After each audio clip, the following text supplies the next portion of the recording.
uma antiga tradição na liturgia, nós colocamos 2 momentos da chamada Semana Santa, ou seja, a entrada triunfal de Jesus em Jerusalém e o Evangelho da Paixão, para dar para nós a motivação espiritual para esta semana, chamada Semana Santa.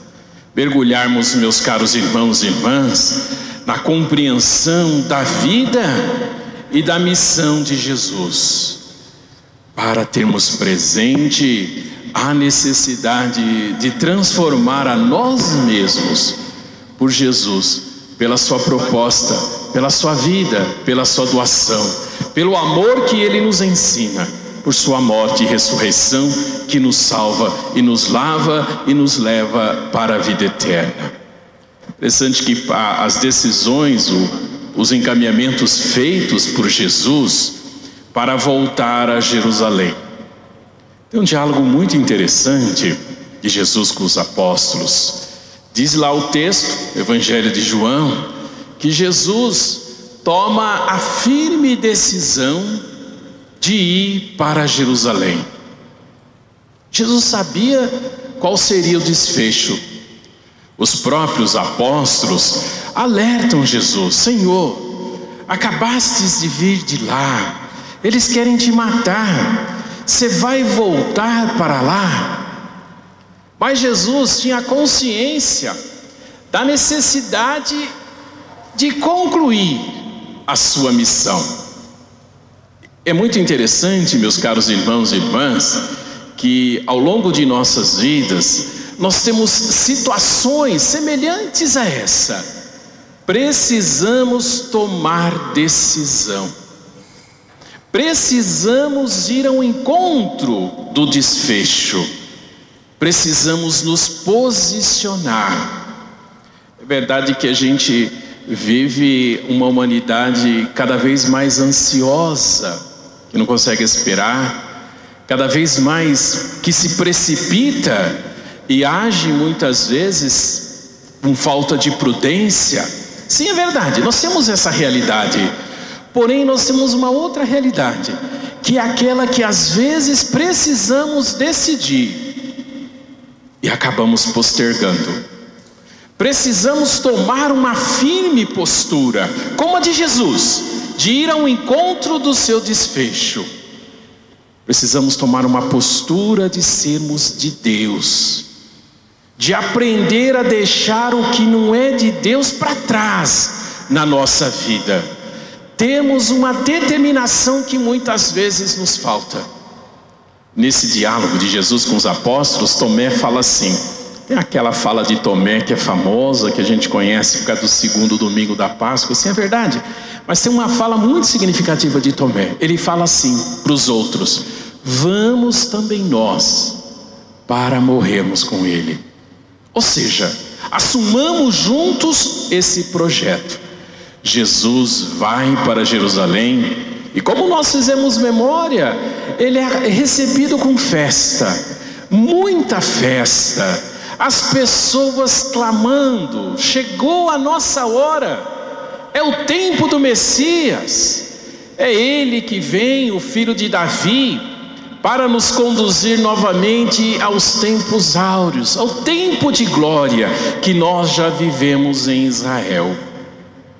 A grande questão, meus caros irmãos e irmãs, que aquela multidão que aclamou Jesus, estava aclamando sim Jesus, estava recebendo Jesus, mas a motivação daquelas pessoas estava completamente equivocada.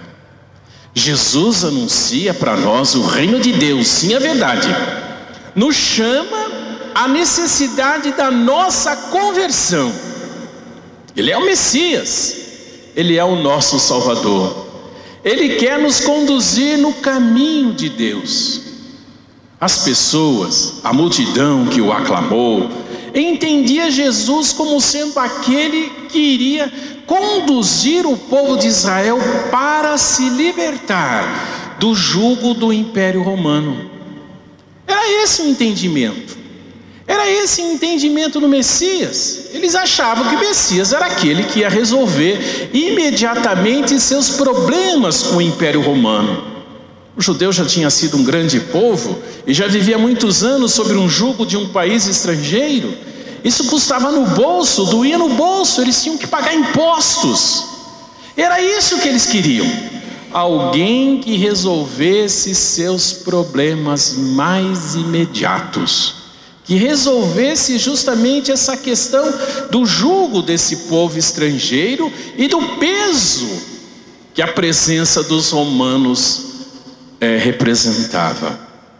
Daí, meus caros irmãos e irmãs, colocando no claro essas motivações, nós conseguimos entender a narrativa da paixão e a postura dessas mesmas pessoas diante de Jesus. Então se achava que Jesus seria aquele que resolveria esse tipo de problema. Quando esta mesma multidão vê Jesus preso, é o ponto que começa o evangelho de hoje. O que era admiração vira raiva. O que era admiração vira decepção. Nossa, eu achei que era ele. Que nada, olha lá, está preso, crucificam, não serve para nada. E aquilo que era então Hosana, o filho de Davi, vira esse grito que o evangelho deixa muito claro: crucifica-o. Como é que nós lidamos com as decepções? Como é que nós lidamos com aquelas situações que não saem do jeito que a gente gostaria que saísse? Nós mantemos a chama da esperança? Vamos buscar dentro de nós entender o porquê não deu certo? Ou a gente vai culpar os outros? Aquela multidão culpou Jesus pelas suas decepções. Eles queriam algo que não aconteceu. E a admiração, como eu disse, virou uma grande raiva. E se manifesta como raiva quando Pilatos ali tenta inclusive negociar, digamos, porque ele claramente não enxerga em Jesus aquela culpa que eles acusavam. Acusavam Jesus de ser um agitador, acusavam Jesus de querer ser o rei, acusavam Jesus de dizer que não devia pagar impostos, usando justamente de mentira. Muitas vezes o projeto de Deus, a vontade de Deus, quando nós não nos comprometemos com ela, a única coisa que resta é a mentira para nos justificar. E o quanto nós buscamos muitas vezes justificar as nossas faltas, as nossas limitações, transferir para os outros a culpa que muitas vezes está em nós, pela nossa falta de decisão, pela nossa falta de comprometimento, pela nossa falta de determinação. É interessante que Pilatos, como diz o texto aí, ele tem uma visão muito clara, muito clara. Ele sabe que entregaram Jesus por intriga das autoridades religiosas, das autoridades judaicas. Ele sabia que aquele povo estava sendo inflamado, estava agindo por impulso, mas mesmo assim, tendo consciência disso, sabendo e tendo poder, inclusive, para não deixar que aquela situação se consolidasse, lavou as mãos. O Evangelho de João diz assim: ele lavou as mãos, ele tirou o corpo fora. Às vezes nos falta coragem, às vezes sabemos que não está certo, às vezes temos plena consciência que os encaminhamentos, as decisões, as motivações, elas estão erradas. Novamente, falta-nos coragem, falta-nos determinação para viver o projeto de Deus.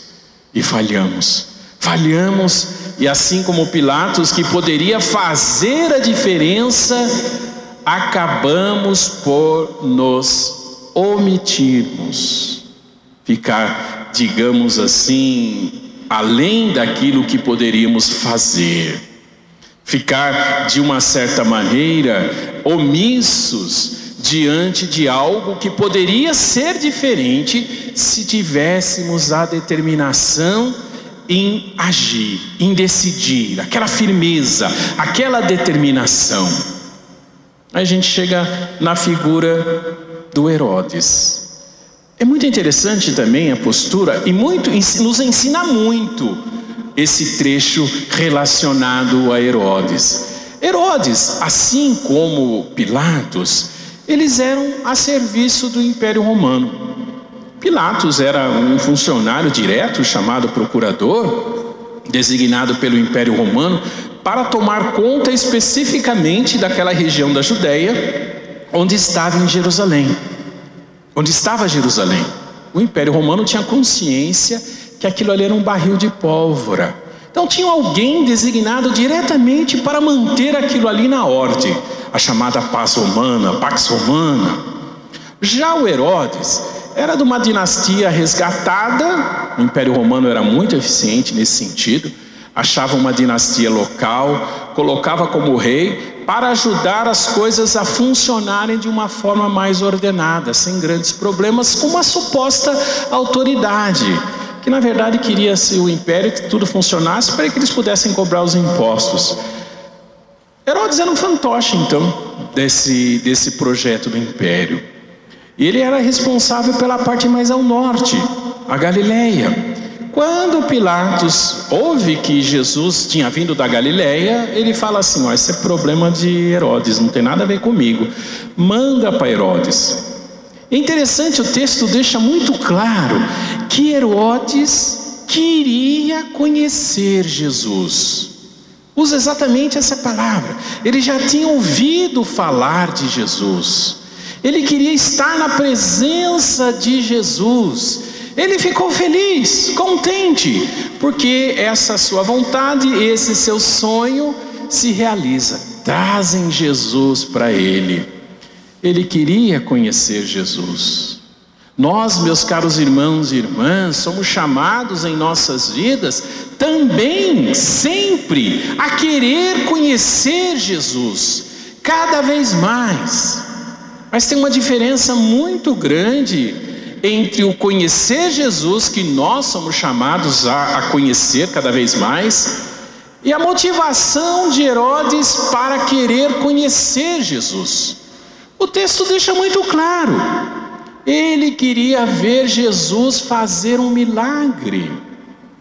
É como se ele queria que ele fizesse alguma mágica, alguma coisa diferente. Era isso que ele queria de Jesus. O conhecer Jesus, meus caros irmãos e irmãs, como nós refletimos na nossa caminhada de Quaresma, tem uma motivação toda diferente. Nós fizemos 5 passos aí nesses 5 domingos. Fomos chamados primeiramente a reconhecer situações e tentações que nos tiram do projeto de Deus e sermos mais firmes, mais determinados para resistir às tentações. Depois, subimos com Jesus no monte para escutarmos de Deus dizendo que o caminho de nossa vida, ele se completa e se realiza a partir do momento em que nós aprendemos a escutar Jesus. Ou seja, aprender com Ele, acolher o Evangelho, a seus ensinamentos. Para quê? A terceira semana explicou para nós, para a nossa conversão. Buscarmos a nossa conversão diante daquilo que Jesus propõe. Buscarmos a nossa conversão no sentido de conhecer o que Jesus nos ensina. Para depois, a quarta semana ensinava para nós a dimensão do perdão. O pilar, na verdade, do seguimento de Jesus, de querer conhecer Jesus. Porque a quinta semana nos falava do amor incondicional de Deus por cada um de nós, que se doou e morreu na cruz. Fazer esses passos que a Quaresma desse ano nos ensinou. Isso sim, conhecer Jesus. Herodes não queria nada disso. Herodes só queria ver uma mágica. E é interessante, meus caros irmãos e irmãs, quando falta de nós comprometimento com o projeto de Deus, como que Jesus responde para Herodes no Evangelho? Diante da falta de comprometimento de Herodes com esse projeto de vida, Jesus responde com silêncio. Ele não abre a boca, ele não tem nada para falar, ele não tem nada para dizer. Precisamos nos comprometer com ele, para que ele possa falar no nosso coração, para que ele possa sim transformar a nossa vida. Destacar a figura aí dos dois bandidos colocados do lado de Jesus. É muito interessante que talvez os dois estivessem exatamente na mesma distância de Jesus. Um deles enxergou ali a oportunidade da sua vida. Talvez ele tivesse tido outras oportunidades e tenha desperdiçado todas elas. Mas naquele momento ele tem a consciência. Quando o outro bandido começa a zombar de Jesus, ele diz assim: olha, você tem a coragem de zombar de Deus, tu que sofres a mesma condenação. Olha, aquilo que nós estamos recebendo, nós estamos pagando aquilo que nós fizemos, mas ele não. Jesus, lembra-te de mim quando estiveres no teu reinado. Ele conseguiu perceber, nessa narrativa aqui do Evangelho, foi o único. Ele conseguiu perceber a oportunidade de estar diante do próprio Deus. Interessante a sua pergunta. Lembra-te de mim quando estiveres no seu reino. Jesus está morrendo. Que reino que é esse? O reino eterno, a vida eterna, a plenitude do tempo, de todos os tempos. Ele pede essa chance, ele pede essa oportunidade. Bonita a palavra de Jesus: ainda hoje estarás comigo. Às vezes, meus caros irmãos e irmãs, a graça de Deus passa pertinho de nós. O projeto de Deus está ao nosso lado. Qual que é a nossa postura? Nós aproveitamos? Ou como o outro ladrão, nós perdemos? Por tantas motivações como já colocamos aqui. A última motivação aí, o soldado romano. Esse homem era justo, mas já era tarde. Perdeu também. Teve a chance, igualzinho do ladrão. Teve a chance, igualzinho de todo mundo. Só conseguiu admitir quando era tarde demais. Meus caros irmãos e irmãs, ao iniciarmos a nossa Semana Santa, nós vamos fazer aí uma memória cronológica dos últimos momentos de Jesus, quando ele nos dá o mandamento do amor a partir do lava-pés, do servir, do amar, o último mandamento, aquele que é o testamento de Jesus: amar-vos uns aos outros como eu vos amei. Estarmos com ele no momento de vigília no horto, depois de fortalecidos pela Eucaristia que ele também nos deixa, celebrarmos a sua paixão, para vigiar com ele a Páscoa da ressurreição e celebrarmos justamente essa Páscoa no próximo domingo. Possamos seguir Jesus, como a multidão que acolheu Jesus em sua entrada em Jerusalém, mas que seja esse seguimento de Jesus uma firme disposição de estarmos com ele a todo momento e em todo momento de nossa vida.